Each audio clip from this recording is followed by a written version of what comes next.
अस्सलाम वालेकुम, welcome to debate eight 8। मैं हूं ईसा नकवी। थी खबर गर्म के गालिब के उड़ेंगे पुर्जे, देखने हम भी गए थे पर तमाशा न हुआ।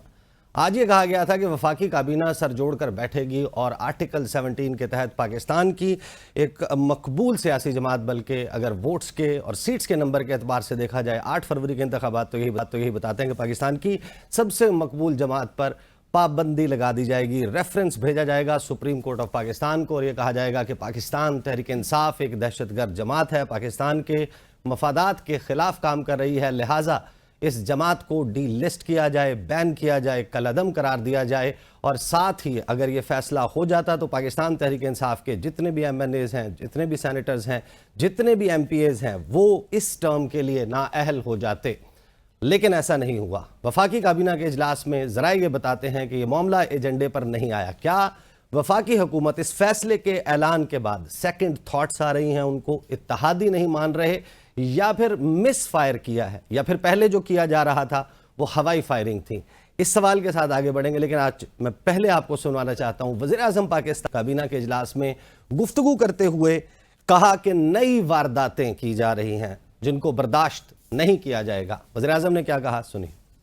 नए हथकंडों से और वो नई वारदातें कर रहे हैं पाकिस्तान के खिलाफ, पाकिस्तान के पुरअमन शहरियों के खिलाफ, अफवाज पाकिस्तान के खिलाफ। जिस तरह उनको मतून किया जा रहा है, नाम ले लेके खुद सिपह सलार पाकिस्तान के जनरल आसिम मुनीर PTI की ऑफिशियल वेबसाइट से जिस तरह उनके खिलाफ, उनकी खानदान के खिलाफ जो बातें की जा रही हैं, कभी देखती आंख ने और सुनते कान ने कभी इस तरह का दिलखराश मंजर कभी नहीं देखा। किसी सूरत भी मादर वतन के खिलाफ, मासूम लोगों के खिलाफ और अफवाज पाकिस्तान के खिलाफ किसी तौर पर भी हम इकदाम बर्दाश्त नहीं करेंगे।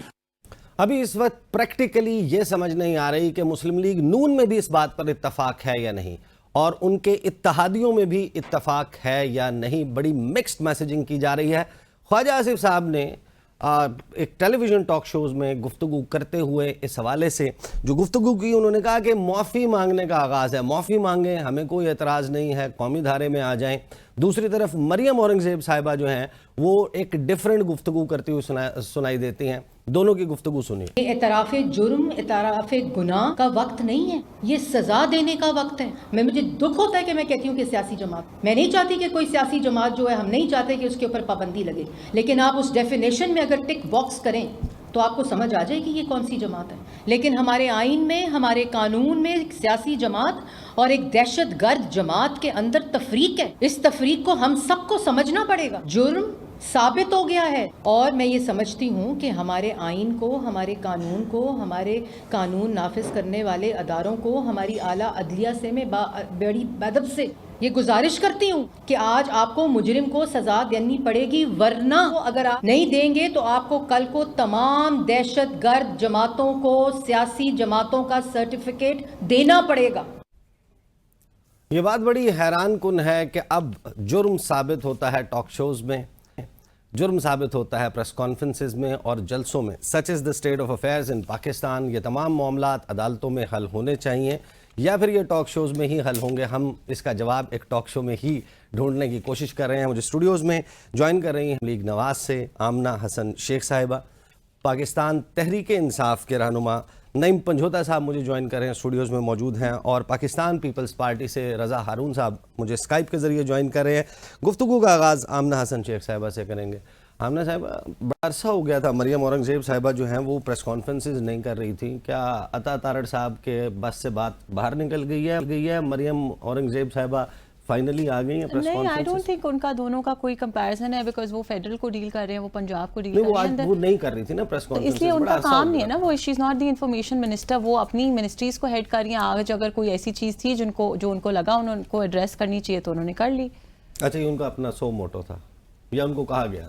नहीं, हो सकता है कहा भी गया हो। अब ये तो मैं I am not keeping track of instructions that are being sent to other people. Finally आपकी पार्टी ने डिसाइड किया क्या है? ये ऐलान किया जा रहा था कि पार्टी बैन करने जा रही है, तो क्या सेकंड थॉट्स आ रही हैं? इसको अब गैर जमहूरी समझ रहे हैं आप, या करना ही करना एग्जैक्टली करना क्या है? इस पे कोई सेकंड थॉट्स नहीं है और ना कि होनी चाहिए, क्योंकि जिस तरह का नुकसान पाकिस्तान को पहुंचाया गया पिछले तकरीबन 5 साल में, हर तरह से, वो डिजिटली हो, वो सोशली हो, वो मॉरली हो, फाइनेंशियली हो, हर तरह से, so there has to be a limit to this madness. And this is the time to decide. जैसे मरियम औरंगजेब साहिबा ने राइटली कहा कि ये अब बातें उस चीज़ से निकल गई हैं कि जी ओ अच्छा ऐसे था, अब दोबारा यू टर्न ले लें, अब गलती हुई थी, गलती नहीं हुई थी। This is way beyond that now, क्योंकि जिस हद तक जिस नहज पे ये लोग पाकिस्तान को ले आए हैं, जिस तरह की इन्होंने मैंने आपके शो में पहले भी कहा था कि दहशतगर्द जमात आपने डिनाई किया। काबीना के एजेंडे में रेफरेंस वाला मामला के रेफरेंस बनाना है, फाइल करना है, ये क्यों नहीं था फिर? अगर आप इतना श्योर हैं, अगर आप इतना पुरयकीन हैं कि जो आप कह रहे हैं बिल्कुल दुरुस्त है और आपके यहाँ मुकम्मल कंसेंसस और इत्तेफाक राय पाया जाता है, तो फिर आज तो हमें रेफरेंस। देखिए कैबिनेट के एजेंडा पे एक दिन में बहुत सारी चीजें होती है, it's not just one thing. मैंने पर्सनली एजेंडा पूरा देखा नहीं है, but I am sure there were much more important things on the agenda, इसलिए वो नेक्स्ट एजेंडा में आ जाएगा। बट इसके ऊपर कोई किसी किस्म की कोई कंफ्यूजन नहीं है। आपने वो भी मेंशन किया कि ख्वाजा आसिफ साहब कुछ और कह रहे हैं, मेरा नहीं ख्याल वो कुछ और कह रहे हैं, क्योंकि वो अपनी जाती राय दे रहे हैं कि एज अ पॉलिटिकल वर्कर मुझे इस बात से कोई एतराज नहीं है। That does not define the state policy. So वो एक एज अ वर्कर मैं भी ये समझती हूँ शायद कि मुझे शायद कोई इख्तलाफ ना हो, लेकिन as a state policy I believe that कोई भी जमात जब दहशतगर्दी पे उतर आए, जब मुल्क को नुकसान पहुंचाने पे उतर आए, तो उनको बैन करना चाहिए। सिर्फ बैन नहीं करना चाहिए, हर तरह का लीगल एक्शन भी लेना चाहिए। गुज़श्ता रात वसीम बदामी साहब के शो में बैठकर बड़े वाजे वाशगाफ दो टोक अंदाज में ये कहा कि एजेंडे के ऊपर होगा, आज वो एजेंडे पर नहीं था। रजा हारून साहब, आपकी जमात की वजह से नहीं आ सका एजेंडा पर, क्या वजह बनी? क्या पीपल्स पार्टी जो है वो अभी 100% तैयार नहीं है? हालांकि दावे आपकी जमात के मुतालिक बड़े किए जा रहे हैं मुस्लिम लीग नून की तरफ से कि आपका और मुस्लिम लीग नून का सफ़ा पेज एक ही है। नहीं सर भाई, मैं जहाँ तक मैं समझा हूँ, जाहिर है कि आप खुद भी अपने जो आपने कहा कि टॉक शोज और ये ट्विटर और सोशल मीडिया खबरों पर अगर चलना शुरू कर दिया तो रास्ते डायरेक्शन तो पता नहीं कहाँ चले जाते हैं। So as far as the party की official line is concern, party ने तो यही लाइन दी है ना कि जब ये आर्टिकल 6 या पार्टी बैन के हवाले से कोई डॉक्यूमेंट तैयार होगा तो उसको देखा भी जाएगा, उसके अंदर पार्टी की सीईसी में राय भी तलब की जाएगी, मुशावरत भी होगी और पार्लियामेंट में भी इसको लाया जाएगा।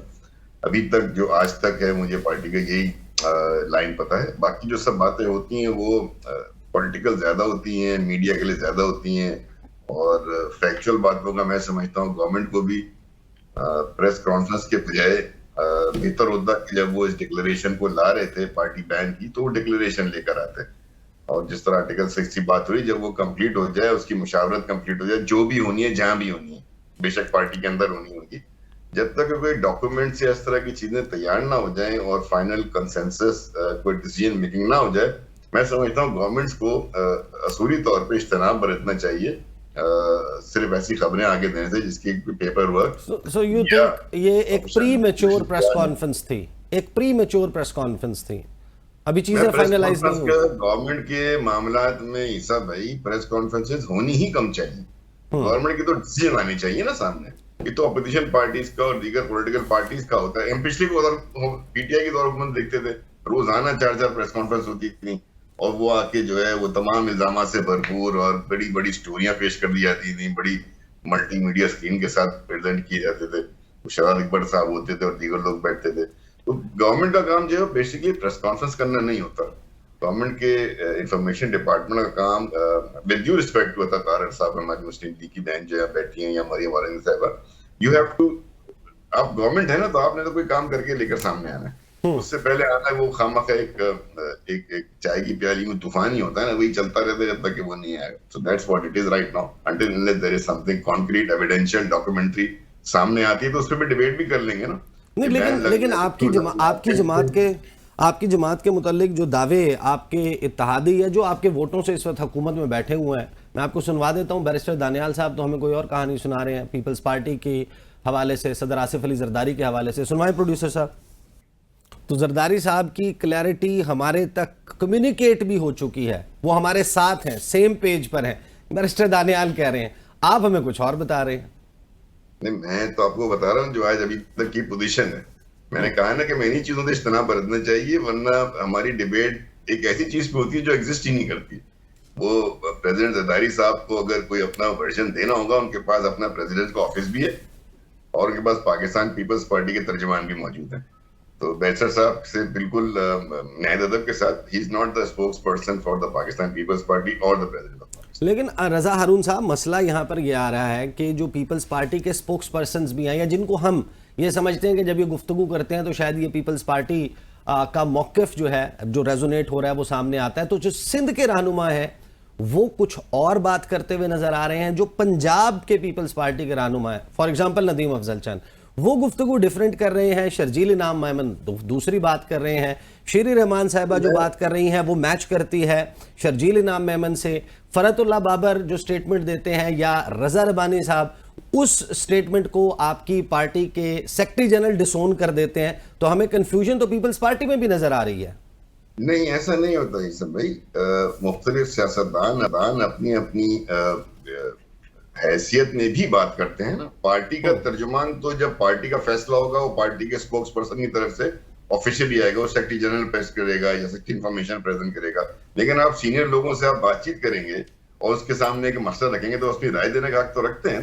तो मुख्तलिफ सियासी, कल शरी रहमान साहबा को मैंने सुना, उनकी राय थी, बिल्कुल ठीक राय थी, पार्टी लाइन पॉलिसी के हिसाब से राय दी उन्होंने एक प्रोग्राम में। तो हर पार्टी के रहनुमा से या आप बात करेंगे, मुझसे आप बात करेंगे, मेरी एक जाती राय यकीनन होगी। लेकिन पार्टी का मौक़िफ़ जो है वो तो पार्टी के प्रेसिडेंट साहब या प्रेसिडेंट हाउस से आएगा, या जो बिलावल साहब का चेयरमैन। चलिए, before I move on to Naeem Panjutha साहब, आप मुझे बता दें, अभी जाहिर है कि आप कह रहे हैं कि पार्टी ऑफिस से या ऐवान सदर से मौक़िफ़ आएगा पीपल्स पार्टी का, आपकी जाती राय क्या है? पीटीआई को बैन कर देना चाहिए? देखिए, बैन के लिए आर्टिकल 17(2) का इस्तेमाल होता है जी। Article 17(2) is very clear. The ban जो है वो सिर्फ सॉवरेनिटी या इंटेग्रिटी के क्वेश्चन पे होता है। अगर पाकिस्तान तहरीक इंसाफ की एक्टिविटीज को प्रूव किया जाता है विद एविडेंस, शवाहिद के साथ, कि ये जो एक्टिविटी थी इससे पाकिस्तान की सॉवरेनिटी इंटेग्रिटी को खतरा है, उसके प्रूफ एंड एविडेंस है, चाहे वो फॉरेन फंडिंग की मिसाल देते तो वो प्रूफ करना पड़ेगा केस मौजूद है। तो जब तक ये चीजें सॉवरेनिटी और इंटेग्रिटी के डोमेन में नहीं आ जाती, आप किसी पार्टी पे वैसे ही बैन नहीं लगा सकते ना, आपको आई नहीं। सही, वेरी इंपॉर्टेंट। मैं आपके पास वापस आता हूं। नईम पंजोता साहब, मुस्लिम लीग नून कहती है कि आप लोग दहशतगर्द जमात हैं, पाकिस्तान के मफादात के खिलाफ हैं, आपका ट्रैक रिकॉर्ड जो है वो बड़ा ख़राब है, आपने इस मुल्क की जड़ों को खोखला किया है, आपने इस मुल्क की इकॉनमी को तबाह किया है, आपने इस मुल्क की यूथ को गुमराह किया है, लिहाजा आप लोगों को सियासत की इजाज़त नहीं होनी चाहिए। Your take. बहुत शुक्रिया। सबसे पहले आपने मुझे मौका दिया।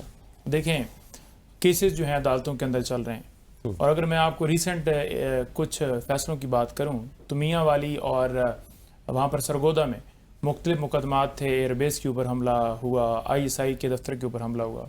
तो जब अदालत ने फैसला दिया, अदालत ने फैसले के अंदर लिखा क्या है बरीयत करते हुए, अदालत ने कहा कि जो एविडेंस प्रोसिक्यूशन ने पेश किया है ना, वो सारी फैब्रिकेटेड है, झूठी है, उसको यानी कि फैब्रिकेट किया है, मिलावट के साथ पेश किया गया, और कोई ऐसी एविडेंस नहीं है जो मनसूब कर सके, तो लिहाजा इन मुकदमात से बरी किया जाता है। जैसे वहाँ पर लोग, नामालूम लोग गए और जज को हरासा किया, उसने लेटर भी लिखा इस्लामाबाद लाहौर हाई कोर्ट के चीफ जस्टिस को, और लाहौर हाई कोर्ट के चीफ जस्टिस ने भी उसके ऊपर बिल्कुल कहा कि वाकई ऐसी बात जो है हुई है और मुदाखलत हुई, और फिर उसे उस चीफ जस्टिस को जैसे ट्रांसफ़र करके फिर सुप्रीम कोर्ट भिजवाया, कि वो भी आप सबके सामने है। नंबर 1। नंबर 2 बात यह है कि आप हमें ये कहते हैं कि ये दहशतगर्द हैं, ठीक है, तो आप कोई एविडेंस लेकर आए ना, जो आपके पास एविडेंस है, ठीक है जी, उसमें तो जितने लोग हैं वो आप गाड़ियों से उतार रहे हैं, CCTV कैमरे आपने खुद चुरा लिए, आपने वो CCTV फुटेजेस क्यों नहीं मंजर आम के ऊपर आप लेकर आए? और एक बंदा एक लम्हे के लिए, फॉर एग्जांपल 7 हुए हैं, 7 बजे वो होगा सरगोदा, 7:10 पर वो जंग होगा, 7:15 पे वो सिंध होगा, 7:40 के ऊपर वो पेशावर में बरामद होगा। तो ये कैसे मुकदमात हैं? इन मुकदमात के ऊपर तो कोई पाबंदी वाला नहीं है। आप कोई ढंग का मुकदमा बनाएं, कोई ऐसा मुकदमा लाएं जो जेन्युइन हो। जितने मुकदमात इन्होंने बनाए, जब ही अपर फोरम के ऊपर मामला आया और वो मुकदमे उड़ गए, ओपन अदालत के अंदर जब भी समाअत हुई, सजाएं दी गई ना, 5 दिनों में 3 सजाएं दी गई। क्या बना उसका? जो ही आया इस्लामाबाद हाई कोर्ट में मामला, खुली अदालत में चला केस, चाहे वो साइफर का था, चाहे तोशा खाना का था, 1 मिनट में उड़ गया। 2.25 करोड़ का हार, जिसकी कीमत आपने अरबों बनाकर वो पेश किया, आज भी वो हार है जिसकी कीमत 4, 5, 7, 8 करोड़ होगी, जिस पर 14 साल सजा दी गई। इस तरह के केसेस हैं, और सिर्फ क्या है मामला, पॉलिटिकली ये हार चुके हैं। अगर लोग समझते होते ना कि पाकिस्तान तरीके इंसाफ जो है वो मुल्क के खिलाफ है, ठीक है, तो फिर 8 फरवरी को लोग जो हैं वो PTI के साथ ना खड़े होते। 90% आवाम जो है उन्होंने पाकिस्तान तरीके इंसाफ को वोट दिया। तो वो किस बुनियाद पे दिया है, वो क्यों दे रहे हैं? वो पागल हैं। ये सारे मुहिब वतन पाकिस्तानी, ये चाहते हैं हमारा मुल्क आगे बढ़े। कि आपके पास ठीक है। कोई है, कोई आपके पास वोट फॉर्म बैंक है, कोई फॉर्म 45 वोट ठीक है जी, फॉर्म 45 मैं बात मुकम्मल करूंगा ना, जब आप बात करेंगे फिर मैं नहीं बोलने दूंगा, मेरा आपको पता है बड़ा अच्छी तरह। तो बात यह है कि वो लोग जो आज बात करते हैं कि हमारा मुल्क आगे बढ़े, जो कहते हैं कि हमारा मुल्क जो है तरक्की करे, उनको आप ये सब ये दहशतगर्द हैं। आर्टिकल 71 है, बड़ा क्लियर है, जिसके अंदर कोई जमात मुल्क के खिलाफ है। हम बताएं कि हमने कहा हो कि हमारा ये इदारा फौज ख़त्म कर दिया जाए, नैब ख़त्म कर दिया जाए, या उसके ऊपर हमला कर दी, कोई एक स्टेटमेंट दिखा दें जहां पर इमरान खान ने या किसी बंदे ने ये कहा हो कि वहां पर जलाओ करें, घराव करें। पुरअमन एहतजाज हर एक का हक है। आप पुरअमन एहतजाज को अगर आप पुरतशद्दद करेंगे और पहले से शीशे तोड़े होंगे, पहले से वहां पर आग लगी होगी, और वहां पर वीडियो ऑन रिकॉर्ड है कि डॉक्टर यास्मीन राशिद वो क्या कह रही हैं कि कोई भी टच ना करे। कल आज उज़मा बुखारी ने 1-2 रिकॉर्डिंग शेयर की हुई थी सोशल मीडिया के ऊपर, और उसके अंदर एक लफ्ज़ नहीं है कि वो कह रही हैं कि वहां पर आग लगा दें, जलाओ करें। पुरअमन एहतजाज की वो कह रहे हैं कि लिबर्टी जाना है लेकिन पुरअमन रहना है, और वो खुद उन्होंने शेयर की हुई है। कुछ स्टेटमेंट्स हैं जो इनकी हैं, जो मैं आपके सामने करना चाहता हूँ। हमारी स्टेटमेंट्स ऑन रिकॉर्ड हैं, किसी जगह पर हमने ऐसा नहीं कहा। मैं ब्रेक से आ जाऊं वापस। आप आए, मैं उस ब्रेक लेंगे, ब्रेक से वापस। तो ये पंजोता साहब कोई हैरानकुन चीज शायद सामने रखने लगे हैं, देखते हैं क्या है, बात करते हैं आफ्टर द ब्रेक।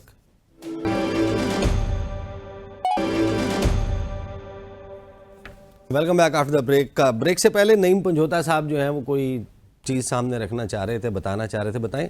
जी मैं बिल्कुल रखना चाहता हूँ। मैं बेसिकली ये चाहता हूँ कि इनकी जो स्टेटमेंट्स हैं ना, वो मैं रखना चाहता हूँ कि क्या क्या हुआ और क्या किस किस जगह के ऊपर क्या इन्होंने किया, और जो हमें आज कह रहे हैं कि जनाब हम बिल्कुल, और ये मैं इसके ऊपर प्रेस कॉन्फ्रेंस भी करूँगा। जस्टिस सजाद अली शाह की अदालत पर सुप्रीम कोर्ट पे हमला किसने किया? नंबर 1 नून लीग ने। अच्छा, जस्टिस सजाद अली शाह अपनी जान बचाकर किससे भागे? वो अकबी दरवाजे से पीछे गया ना, यही गए थे ना, इन्होंने भगाया था। नंबर 2, नैब के दफ्तर पर पथराव किसने किया? मरीम नवाज और उसके सारे गए हुए नून लीगियों ने। जब वो पेशी पे गई उस वक्त पथराव हुआ था, आपने वीडियो देखी होगी। नंबर 4, कारगिल में हमारी फौज ने आपकी और मेरी पीठ में छुरा खोंपा है। भारतीय वजीर आजम को यह बात किसने कही थी? नवाज शरीफ ने। सही। पाकिस्तान पर मुंबई हमलों का इल्जाम किसने लगाया? नवाज शरीफ ने। फौज हमारी हड्डियों से गोश्त नोच कर खा गई है। फौज ने आज तक एक भी इलाका फतह नहीं किया। ये 65 की, ये 71 की जंग हारे हुए हैं। ये किसने कहा? यही ख्वाजा आसफ जो कल कह रहे थे कि पाबंदी आपकी इनके खिलाफ अभी या जो आपकी स्टेटमेंट्स हैं उसकी ये जस्टिफिकेशन है, क्योंकि इन्होंने कहा, मैंने पहले बताया कि हमने किसी जगह पर ये नहीं कहा कि ये जो इदारा है, हमने हमेशा कहा है कि एक शख्स पॉलिसी एक की वजह से इदारे को तबाह ना करे। चलिए मुझे जवाब लेने दें। आमना हसन साहिबा, इन्होंने ड्यूरिंग द कोर्स अभी लास्ट सेगमेंट में इन्होंने ये भी कहा कि आप लोग केसेस ऐसे बनाते हैं जो प्रूव ही नहीं होते, एक बंदा है उसकी प्रेजेंस। अभी अहमद वक्कास जंजुआ, उनके घर से उनके गिरफ्तारी की HD quality footage, CCTV footage मौजूद है, और जो FIR काटी गई है उसमें ये कहा गया कि G10 इस्लामाबाद में एक नाका लगा हुआ था, एक शख्स दबे पांव चलता आ रहा था, मोमी लिफाफे में उसके पास AK-47 कोई क्लाशनकोफ थी, डेटोनेटर था, बारूदी मवाद था, लैपटॉप्स थे। पुलिस का नाका देखकर वो उल्टे कदमों भागने लगा, हमने जाके धर लिया, ये चीज़ें बरामद की। बंदे का नाम अहमद वक्कास जंजुआ। अब कोर्ट ऑफ लॉ में जब ये पेश होगा तो कोर्ट उसको जब बरी करेगी, फिर आप लोग कैंपेन चलाएंगे कि कोर्ट्स जो हैं वो काली भेड़े हैं, ये मिले हुए हैं।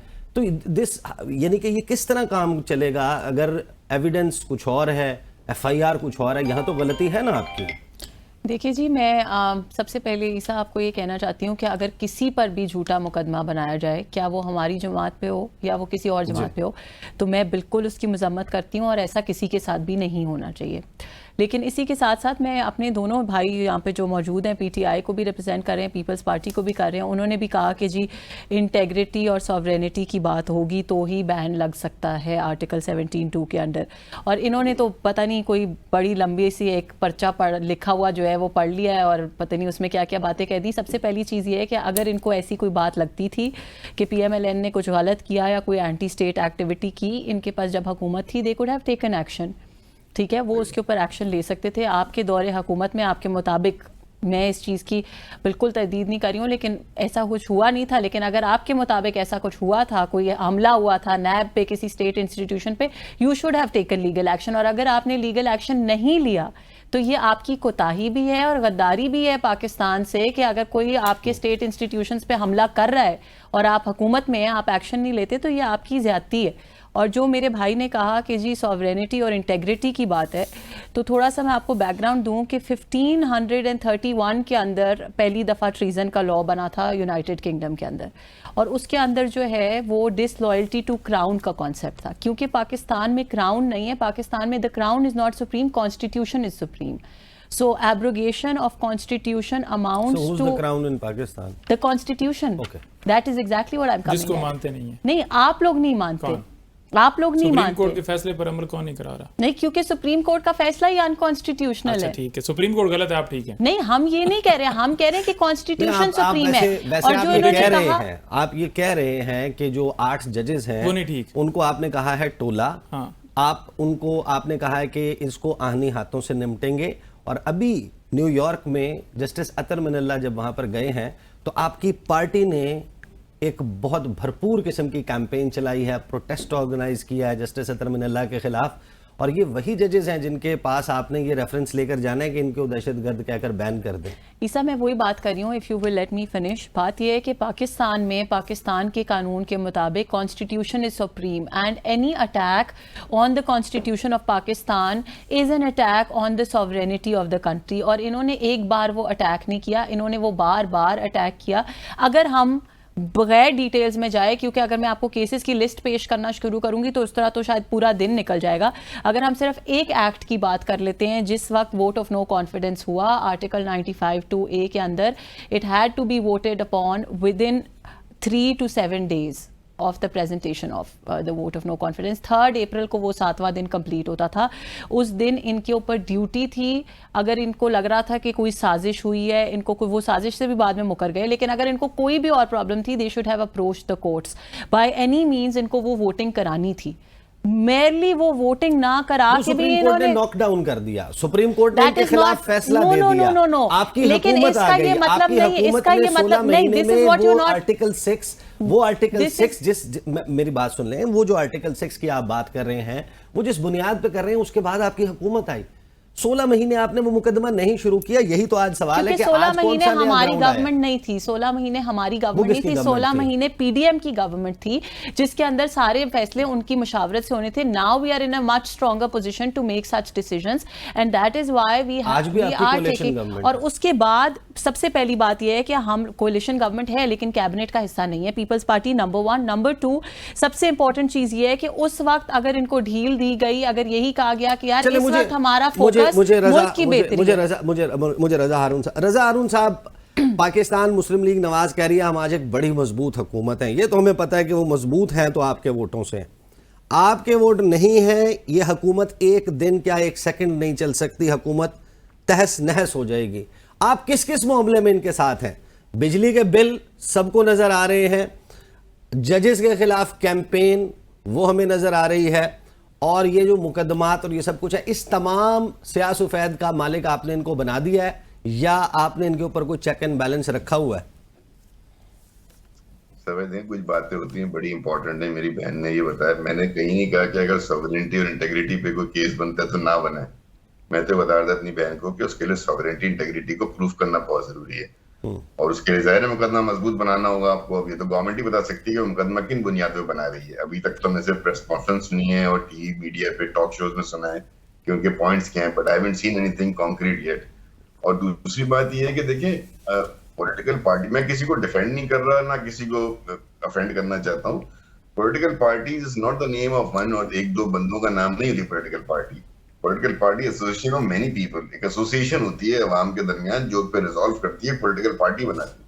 चंद बंदों के ऊपर अगर कोई चीज प्रूफ हो जाती है, उनको सजा हो जाती है, तो उन बंदों को जरूर कन्विक्ट भी करें, उनको सजा भी दें, उनको अलग भी करें, उनको कन्विक्ट होने के बाद पार्टी का सही रखें। लेकिन एक पूरी पॉलिटिकल पार्टी के ऊपर पाबंदी लगाना, you must have a very strong case. ये मैं आपसे बता रहा हूँ कि वो पूरी पार्टी का एक एक जो उसका जो विंग है उसकी इन्वॉल्वमेंट हो अगेंस्ट, जिससे फॉरेन फंडिंग की बात हो रही है, तमाम चीजें, वो वाली बात है। आपने कहा पाकिस्तान पीपल्स पार्टी कहां खड़ी होगी? ईसा भाई, पाकिस्तान पीपल्स पार्टी को जितना मैं जानता हूं, हालांकि मेरी शमूलियत बहुत पुरानी नहीं है, लेकिन जो मेरी बात है उसमें कॉन्स्टिट्यूशन से अलग नहीं जाएगी। कॉन्स्टिट्यूशन के साथ खड़ी होगी, और उसके लिए वो अपने दोस्तों को एडवाइस भी करेगी, और अपने जो अभी हमारे दोस्त हैं मुस्लिम लीग नून के दोस्त, और हमारी ही सपोर्ट से इनकी गवर्नमेंट भी खड़ी है, और हमारे भी कॉन्स्टिट्यूशन ऑफिस जो हमने विन किए हैं वो पीएमएलएन की सपोर्ट से किए हैं। सो कोलिशन तो है, लेकिन कोलिशन का ये मतलब नहीं कि हमारी पार्टियां मर्ज हो गई है ना एक दूसरे के अंदर। हर पार्टी अपनी अपनी हैसियत के साथ अपना अपना पॉइंट ऑफ व्यू रखेगी भी, और उसको फोर्सफुली मेक भी करेगी। बहुत सारे ऐसे पॉइंट्स हैं जहां हम ये समझते हैं कि इस वक्त पार्लियामेंट के अंदर किसी भी तरह की डिस्टेबलाइजेशन, बहुत सी चीजें ना चाहते हुए भी आप गवर्नमेंट को सपोर्ट इसलिए करते हैं कि आप उनको थोड़ा टाइम देते हैं। एक बजट पेश हुआ है, नेक्स्ट बजट तक देखते हैं कि क्या होता है, और उस नेक्स्ट बजट तक अगर वो आसानियां, वो रिलीफ आवाम को मिलती हैं, यकीनन पार्टी की सपोर्ट रहेगी। लेकिन पीपल्स पार्टी अपने फैसलों में पाबंद नहीं है, आजाद है। हम मर्जर नहीं हो गया अलायंस को, कभी मर्जर मत लिया करें कोलिशन को, अलायंस को, एनी टाइम। लेकिन ये इतने मान के साथ, इतने एतमाद के साथ ये बातें करते हैं आपके बिहाफ पर भी कि हम ये मानने पे मजबूर हो जाते हैं कि शायद आप लोग एक दूसरे के डिफरेंट शेड्स हैं, एक डार्कर है, एक लाइटर है। आप भी इतने मासूम तो नहीं है ना यार, क्या हर बात को मान लेते हैं? ऐसा तो ना करें ना। आपकी भी एक नजर होती है, साफी हर बात को समझता है। बहुत सारी बातें हैं, बहुत सारे मामला के अंदर कॉपरेशन ना चाहते हुए भी इसलिए होती है कि आपने रियासत के मामला को भी आगे बढ़ाना होता है, सिर्फ सूरत हाल सियासी नहीं। आप देखें ना, जैसे आपने बात की, किसी ने भी मिसाल दी, एक जज साहब अमेरिका गए हुए हैं, वहां पे भाई ये इतना हमारे यहाँ पॉलिटिसाइज होना, मीडिया प्रेजेंस जजेस की क्यों जरूरी हो गई है? नहीं, लेकिन उनको तो न्यूयॉर्क सिटी बार ने इनवाइट किया है ना, दुनिया की प्रेस्टिजियस बार्स में से एक है, 23,000 उसके मेंबर्स हैं, 1800s में वो बनी थी। सर विद ड्यू रिस्पेक्ट ईसा भाई, हम भी सियासत 35-36 साल से कर रहे हैं ना, हमने तो 4-5-6 साल से पहले ये सब चीजें नहीं होते देखी ना। फिर वहां जाकर आप बात करें, लॉ पे करें, कानून पे करें, आप वहां पे जाके केसेस डिस्कस कर रहे हैं। ऐसे थोड़ी होता है कोई यार, कोई हर कॉन्स्टिट्यूशनल पोस्ट का कोई कोड ऑफ कंडक्ट होता है ना। अपने कोड ऑफ कंडक्ट के रहते हुए आप अपनी परफॉर्मेंस देते हैं, अपने आप को प्रेजेंट करते हैं, ऐसे नहीं होता है। तो अब खबरों में देखें आप, 80% news is about court orders, court hearings, court proceeding, जिसके अभी फैसले भी नहीं हुए, वो हमारी खबरों का अभी हम जो गुफ्तगू कर रहे हैं, इससे ज्यादातर मामला जो अदालतों से मुताल्लिक है। मिसाल के तौर पे गवर्नमेंट जो है, फेडरल गवर्नमेंट सिर्फ एक डिक्लेरेशन ला सकती है, वो declaration has to be then referred to the Supreme Court within 15 days। फैसला तो सुप्रीम कोर्ट ने करना है, चाहे मैं कर लूं, मेरी बहन यहाँ बैठ के कर लें, आप बैठ के फैसला कर लें, नहीं 75 साहब कंसीड कर दें, फिर भी उस मैटर ने सुप्रीम कोर्ट में जाना है, उसकी कंटेस्ट वहां पर होनी है। आर्टिकल 6 जो वोट ऑफ नो कॉन्फिडेंस वाला है, वो तो सुप्रीम कोर्ट के जज साहिबान ने लिख दिया है ना अपने फैसले में, पॉइंट नंबर 4 और 5, कि प्रेसिडेंट को उन्होंने कहा कि कॉन्ट्ररी टू द कॉन्स्टिट्यूशन काम किया है, प्राइम मिनिस्टर को उन्होंने कहा, डिप्टी स्पीकर को। ये तो सुप्रीम कोर्ट के जजेस का फैसला है। ये बात आपकी सही है कि जब ये फैसला आया था तो उसके बाद फौरी जो हुकूमत आ रही थी उसको उस पर एक्ट करना चाहिए था। लेकिन लेट होने का ये मतलब नहीं है कि एक साल बाद ये काम हो नहीं सकता है, बिल्कुल हो सकता है। सही। मुझे ब्रेक पे जाना है, रजा हारून साहब मेरे साथ। ब्रेक से वापस आएंगे, बात करेंगे कि एन उस वक्त जिस वक्त बहुत ही अहम मामला सुप्रीम कोर्ट ऑफ पाकिस्तान में पहुंचने वाले हैं। पहले जुडिशल पैकेज की बात हो रही थी, रिव्यू में जाने की बात हो रही थी, आर्टिकल 6, ये तमाम केसेस, और अचानक अब ये पता चल रहा है कि हुकूमत गौर कर रही है कि सुप्रीम कोर्ट के जजेस की तादाद बढ़ा दी जाए। कुछ 24 की बात भी की जा रही है। कितने जजेस बढ़ने चाहिए? क्या ये वाकई ये मूव, इसके अंदर कोई सैनिटी नजर आती है? बात करते हैं after the break.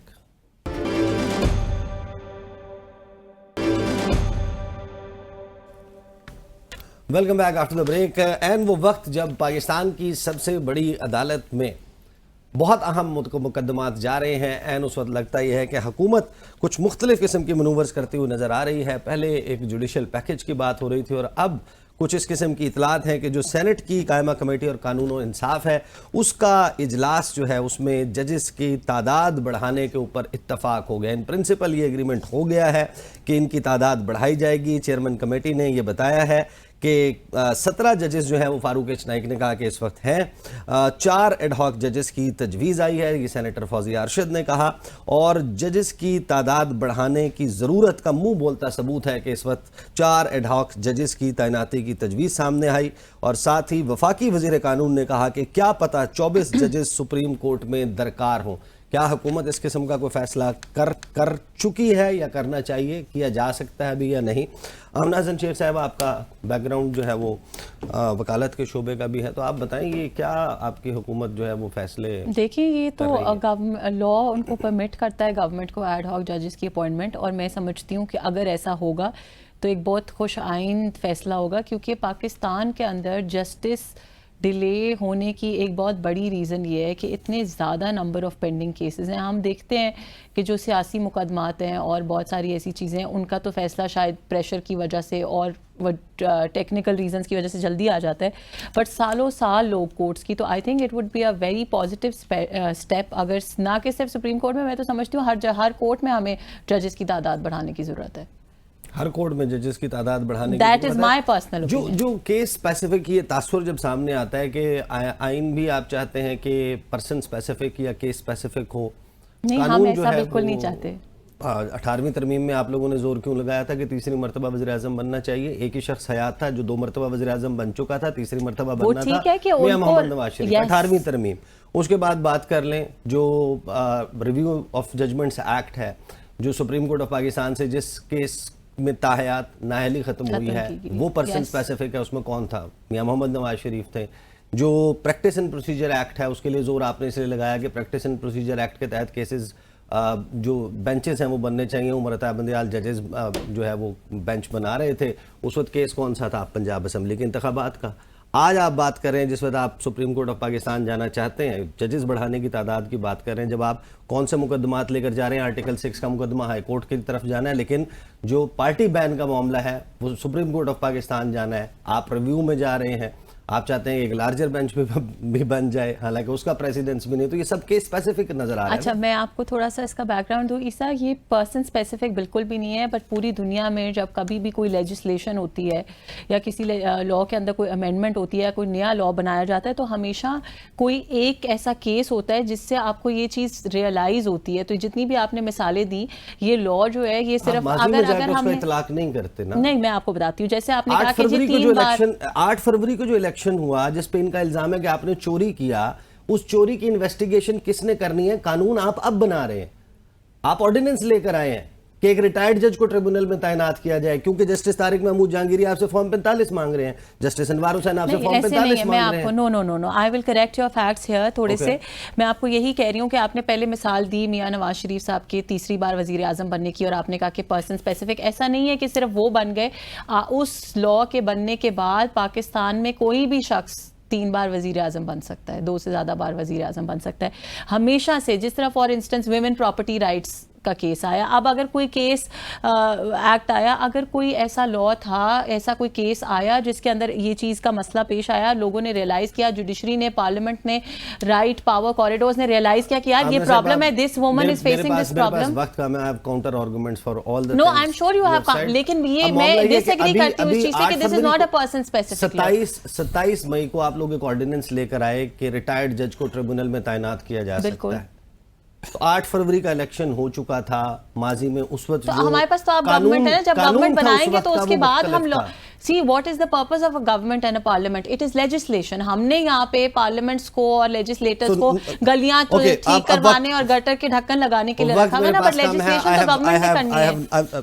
Without question your take, same question. देखें, पहली बात तो ये है ना कि फैसल वाडा जैसे रात को कह रहा था ना, इंटरव्यू दे रहा था और कह रहा था कि ये बिल्कुल इम्प्लीमेंट नहीं करेंगे, और इनके तमाम रहनुमाओं के बयान है कि सुप्रीम कोर्ट का फैसला जो 5 से 8 जजेस ने दिया है, वो कोई पीटीआई से नहीं उनका तल्लक, हमने नहीं लगाया। वो कह रहे हैं कि ये हक इनका था क्योंकि इलेक्शन कमीशन की गलती थी, उसने इनको आज़ाद किया था, तो उस फैसले को ये नहीं मान रहे। ये कह रहे हैं कि मखसूस नशिस्तें जो है ना वो हमारा हक थी, इनका हक नहीं है। मुझे आइन में दिखा दें कि किसी जगह पर लिखा हो कि मखसूस नशिस्तें इनका हक है, पार्टी का हक है, वोट पीटीआई को मिला है, सुप्रीम कोर्ट ने पीटीआई को दे दी। दूसरे नंबर पर जो ये तरमीम की गई हैं ये पर्सन स्पेसिफिक हैं, ये सिर्फ इनको फायदा जा रहा है। तारक फजल चौधरी और दीगर जो सारे हैं वो फॉर्म 45 लेकर क्यों इस्लामाबाद हाई कोर्ट में जा रहे हैं? आज भी जो chief justice Islamabad high court ने स्टे दिया था उसकी वजह से समाअत 31 को मुलतवी हुई है, क्योंकि उन्होंने कहा था कि मैं 22 के बाद डे टू डे हियरिंग करूंगा इस केस की और डिसाइड करूंगा कि क्या मामला आगे कैसे बढ़ना, लेकिन वो नहीं डिसाइड कर रहे।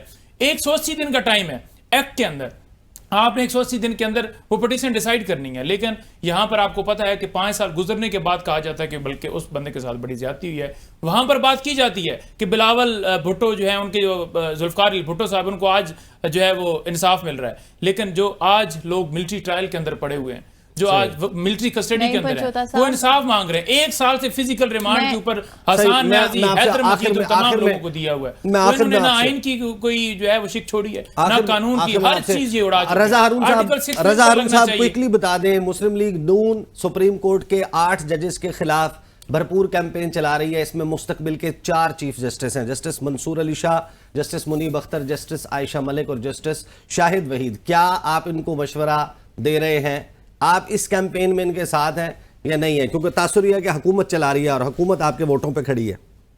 आपका भी तासुर ही है ना, खबर ही है आपके पास कोई, वो तो करने से जो कुछ भी कर रहे हैं 8 जजेस को सोचना है ना कि उन्होंने क्या करना है और उन्हें अपना कंडक्ट कैसा रखना है कि उन पे तासुर ना है। पीपल्स पार्टी ने खुद भी उसके देखिए ना, जो फैसला है वो सिर्फ इलेक्शन कमीशन की मिस इंटरप्रिटेशन का थोड़ी है। वही फैसला चैलेंज हुआ पेशावर हाई कोर्ट में, वहां पे 5 जजेस ने यूनानिमस कहा ना कि बात ठीक है, इलेक्शन कमीशन ठीक कह रहा है। ऐसा थोड़ी है कि सिर्फ इलेक्शन कमीशन है। और फिर वो 5 जजेस वो हो गए, 5 जजेस सुप्रीम कोर्ट गए जिन्होंने उस बात से एग्री नहीं किया। 10 तो ये जजेस हो गए और 8 जजेस हैं जो सुप्रीम कोर्ट के कहते हैं कि ये बात उसी तरीके से हर एक का देखने का व्यू है, उस पर रिव्यू दाखिल हो गए। ये मामला तो कोर्ट्स में, अदालतों में रिव्यू के जरिए गए होंगे।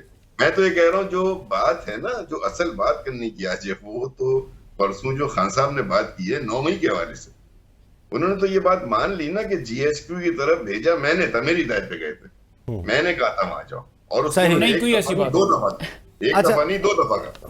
हमारे रिपोर्टर्स मौजूद हैं जिन्होंने इस बात की कल नईम मलिक साहब को उसमें गवाही भी दी है। This is very dangerous.